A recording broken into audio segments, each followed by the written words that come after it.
In the last few months, we've looked at how some of the most famous and most unique nu metal artists wrote nu metal. Today, instead of looking at what one specific artist is doing, we're going to look at the overarching themes that I found and turn those ideas into a song. So let's get into it.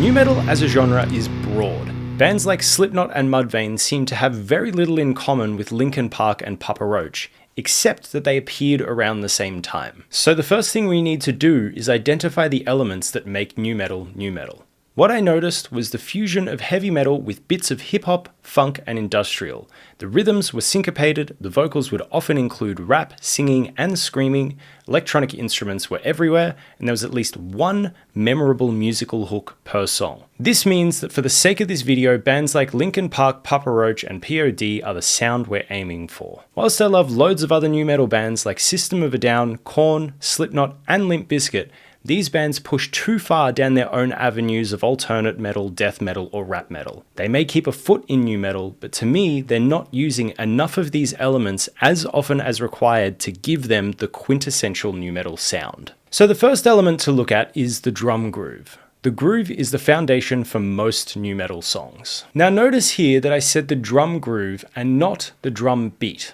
Whilst those two words can and often are used interchangeably, nu metal drum beats were pretty much always groovy, as in they had an element of danceability to them. And for any drummers out there, this will be really obvious, and making a groovy drum beat should be something well within your abilities. But those of us who aren't blessed with full body coordination need to rely on some tricks. The first trick would simply be to steal a groove. Obviously, if we're looking at nu metal, find any nu metal drum groove that you enjoy and copy that. You might want to make some changes, but it can be that simple. However, if you want to create your own beat, let's jump over to the computer and look at a really simple method for groove creation. Here I have a standard rock beat.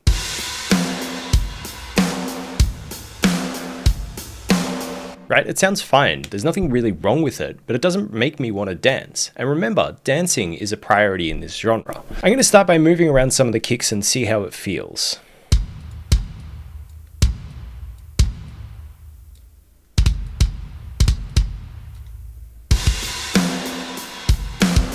Straight away, that's a bit more danceable. Now let's play with the hi-hats.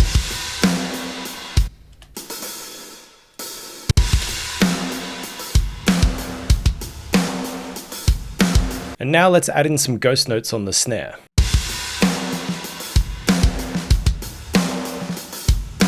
Right, it can be that simple. Realistically, you can go as simple or complex as you want. But for me, with nu metal, I want to get it to a point where it feels danceable, but it's still relatively simple. Now this groove that I've made sounds like it belongs to a verse for me. However, I noticed that most nu metal songs establish one groove and make few, if any, changes throughout the whole song. In the chorus, they may move from a closed hi-hat to an open hi-hat, or change up the kick pattern a bit, but usually it wasn't much more complicated than that. So don't be afraid to be repetitive with your drum grooves. And now we've got a rhythmic foundation, let's look at the rest of the band. Most of the nu metal that I studied lately was built from a pretty standard 4-chord structure. You can choose to take a known and existing chord progression like the 4 chords, or you can write your own progression. I like writing a simple outline on bass because it usually allows me to play along with the drums and create ideas based off that. The advantage is that the bass line I write usually works quite well because I'm focusing on the sound and the feel more than anything else. But the disadvantage is that this process can take a minute. In all the nu metal songs that I looked at, I would say about half of them had the same chord progression through the whole song. The other half changed chord progression with each new section. Personally, I like to change things up for each section because it avoids the problem of ideas becoming stale or the song's energy stagnating. But this is what I came up with for the verse.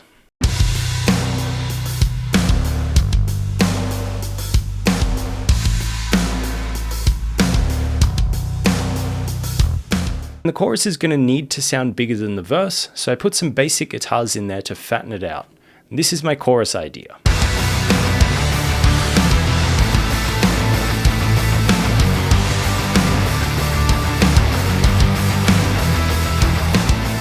Now with this, we've got most of the song written, let's look at the vocals next. There's two things that we need to keep in mind with nu metal before we dive into the specific details.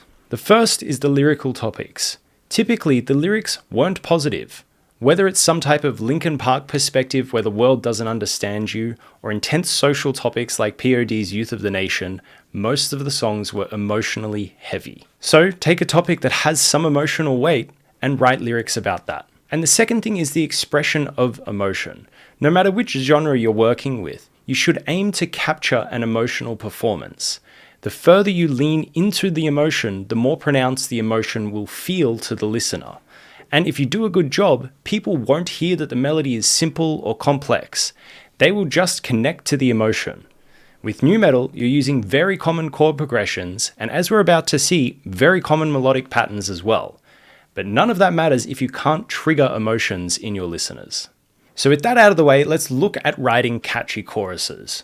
This is honestly pretty simple. Most of the nu metal choruses I studied were a pentatonic scale melody, and Linkin Park often only sang 2 or 3 notes instead of the whole pentatonic scale. This is the same approach as most pop songs, and the point is that there's no need to innovate. You can if you want, but most people use the most basic and common songwriting techniques to write a simple, catchy chorus. For me personally, I really wanted to keep things simple but not identical. My chorus only has a handful of notes, but I do make use of the minor scale rather than just the pentatonic. And with that in mind, here is the chorus I wrote. The pain stroking my fears, I can't see why I tried for years. The pain stroking my fears, I can't see why I tried for years. The next thing to look at was the rap vocals. Mostly, rap was reserved for the verses. There are exceptions to this, but that was the general rule. When writing rap, prioritize creating an interesting layer of rhythm over your drum groove. Full disclosure, I'm not really a rap guy. Whilst I can appreciate it, I have very little songwriting experience with it as a technique, so I'm not qualified to say more than I've already said. If you're not familiar with rap, like me, you can skip the rap verses if you want. There's plenty of examples of nu metal without rap. But just be warned that rap is a distinguishing feature of this genre. And in saying that, I think it's really important to push yourself outside your comfort zone in music. So what I'm about to show you is my attempt at writing a rap verse, knowing that I don't know how to write, perform, or record rap vocals. I just gave it my best shot, and I hope that I conveyed my intentions clearly enough. Every day I face those same problems. I feel it taking over, I cannot stop it. When I try, I fuck up, I can't think I'm alive, but I'm here, so what now? Give a piece of your mind. And all the little people thinking that I should just stop it. They haven't tried to play the game that I am forced. It draws up all the pain that I feel. The next thing to look at is the musical hook. This one is a bit vague because it really depends on what you want it to be. In some cases, it's a melody, like in the end with the piano line. Limp Bizkit is full of cool riffs and wacky sound effects. Freak on a Leash has the weird vocal scat thing in the middle. This is what I mean when I say musical hook. Just write another memorable idea for your song that isn't the chorus. So being a guitarist, I wanted a riff in mind.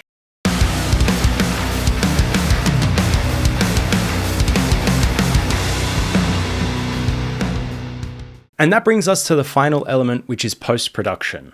I like to think about post-production as the atmosphere of the track. One limitation of guitars, bass, and drums is that they have a pretty narrow tonal range. Sure, you can make lots of sounds out of them, but have you ever heard a bass that sounds like a trumpet, or a guitar that sounds like a bagpipe? No. But synths can do all of that and infinitely more. So if you want to create an atmosphere, it's easiest to do that with some type of synth. Don't be afraid to push the synth back and have it be more of a support instrument, or bring it right to the forefront. Or you can have 2 different synths in 2 different places. There's no restrictions, just whatever you want that enhances the mood. So in my song, I kept my synth elements relatively light on. In the verse, I have this melody,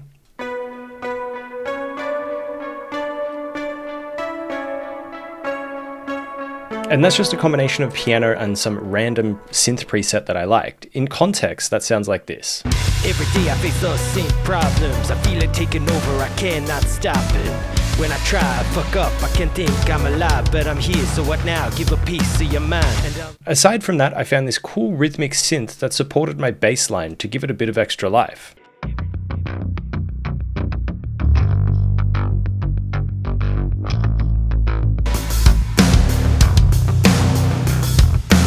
Those simple elements gave me all I needed to make the song feel like it was completed.